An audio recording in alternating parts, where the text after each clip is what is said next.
احمد، اذان، فتیہ اور ہنسا چاروں بچپن کے دوست تھے۔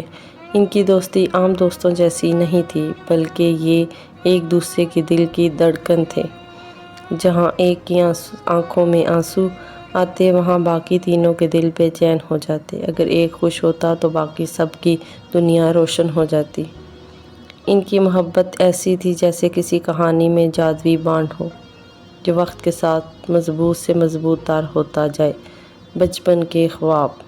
یہ چاروں ایک چھوٹے سے قصبے میں رہتے تھے، جہاں سب ایک دوسرے کو جانتے تھے۔ ان کا ہر دن ساتھ گزرتا، کبھی باغ میں بیٹھ کر کہانیاں سننا، کبھی بارش میں کاغذ کی کشتیاں چلانا، تو کبھی رات کو ستاروں کو دیکھ کر خواب بننا۔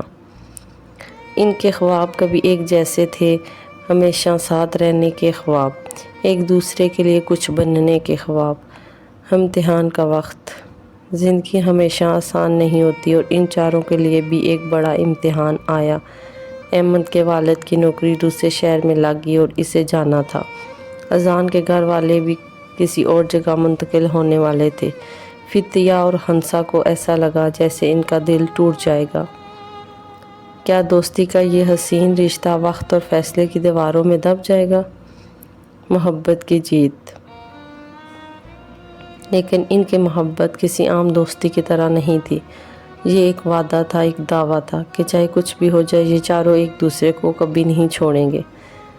جدائی کے دن آنسوؤں میں گزرے، لیکن انہوں نے وعدہ کیا کہ وہ ہر دن ایک دوسرے سے بات کریں گے، ہر خوشی، ہر دکھ بانٹیں گے۔